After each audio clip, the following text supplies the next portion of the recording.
Biden's inner circle deserves some blame too. Even with perfect delivery, the substance of the performance was not built for victory in our terribly flawed modern political environment. Most first-term presidents lose the first debate of their re-election campaigns, and they lose it in largely the same way. They have spent nearly 4 years building a record, and they want to run on it.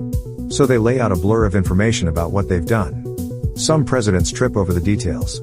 Others just bore people with them. Still others act like they're offended that the president of these United States could be challenged on these points at all. Biden slammed into all 3 of these obstacles, while being 81 years old and rather feeble. But those who prepared Biden for a debate they sought and whose terms they dictated knew who they were dealing with. They knew the state of the media, and its role in the century-long transformation of American politics into theater criticism. And if they spent 10 seconds on the history of these debates, heck, if they even watched the last Biden-Trump debates, which Biden won, they'd know that an over-prepared, detail-heavy presentation wasn't going to work. If you want to get mad at the Democratic Party, whoever you conceive of that being, for rolling this guy out there and failing to convince him to stand down, okay. But be specific.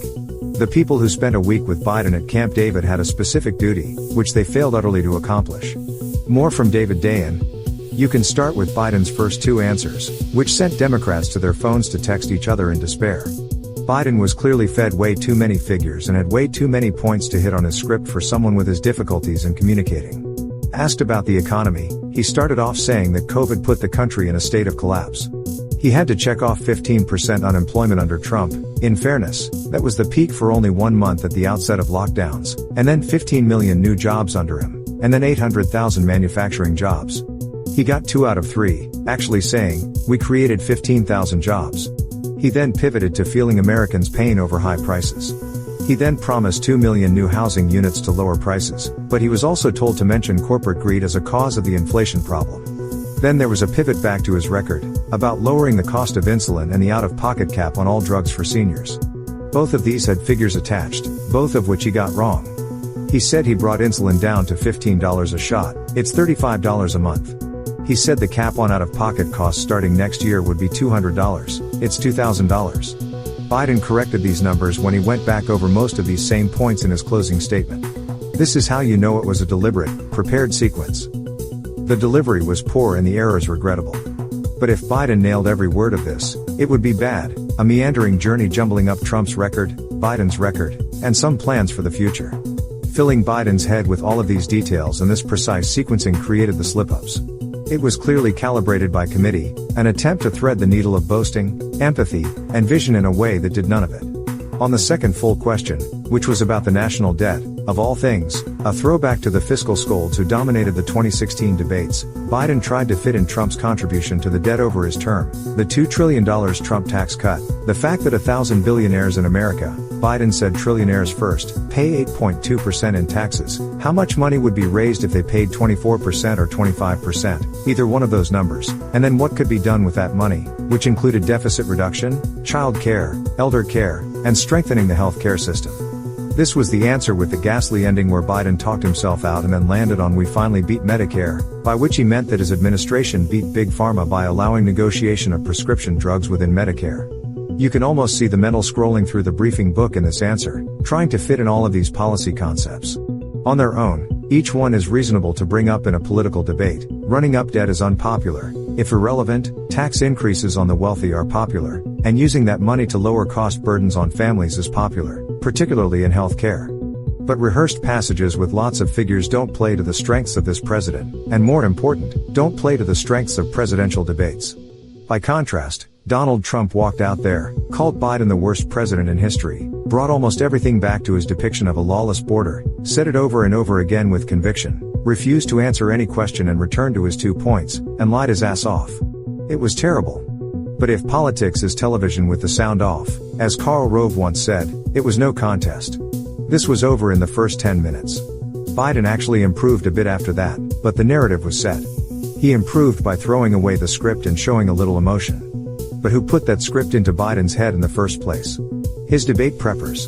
And let's name names here: Ron Klain, Anita Dunn, Ben LaBolt, Jen O'Malley Dillon, Cedric Richmond, Julie Chavez Rodriguez, Quentin Fulks, Michael Tyler, and Rob Flaherty. They were the ones who thought you could bring a white paper to a knife fight, to fight a con man with Tracy Flick. They were the ones who thought voters really wanted to hear about the 8.2% effective tax rate on the ultra-wealthy and the net revenue that will be earned over the 10-year budget window by reinstating an alternative minimum tax. It pains me to write these words. I'm a policy journalist. I despair at the devolution of how politics is covered in this country.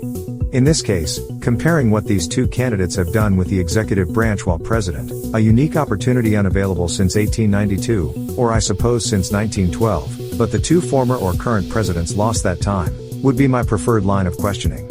But you can't turn the tide of decades of great communicator perceptions of the presidency in one night. The people who set Biden up to debate went to war with the president and the media they had. Yet they fell into the same traps of the past, thinking a nuts and bolts flurry of numbers would dazzle the public. And they thought that while knowing the opponent would be Donald Trump. As someone losing the election, you cannot sort of lose sight of the frontrunner while trying to present a bunch of laundry lists. There was no sense of the fact that the malefactors of great wealth are coalescing around Trump's campaign. Biden didn't use the climate section to mention that Trump asked Big Oil for $1 billion in donations. He didn't rebut Hunter Biden with Jared Kushner's Saudi-funded investment vehicle.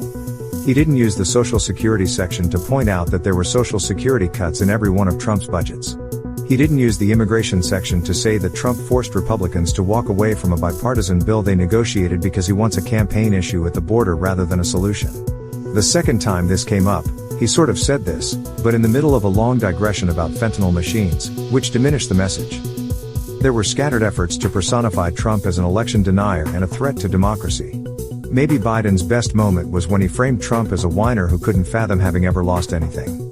But little was put into the ways Trump's corruption, and down the line conservatism, created bad outcomes for people, and how that would continue if he were elected again. Few contrasts were actually created. By the way, those incumbents above who lost their first debate, Reagan, Clinton, Bush II, Obama, they all won re-election. John Fetterman won election to the Senate after an even more disastrous debate 2 years ago. But they were also all ahead going into the debate. Ford, Carter, Bush I, and Trump were not when they lost the debate, and the election. Biden's press handlers have pretty much bottled him up since he took the oath of office. He's done few interviews. Impromptu settings were strictly avoided. How did they think he was going to manage a one-week cram session after having the burden of messaging lifted from him for years? This was an unforgivable mistake for a political shop that has been blind to and insulated from their own failures. It is perhaps personally cathartic to put this all on Biden and his stubborn determination. But presidents don't get to where they are alone. Many people are by their side, paid well, and set up for life afterward, to put them in a position to succeed. After seeing this debacle, why would anyone think those handlers, or the ones who couldn't beat them out to get into the White House, would be able to pull off a 4-month sprint presidential campaign with a substitute candidate, or the automatically messy process it would take to get there?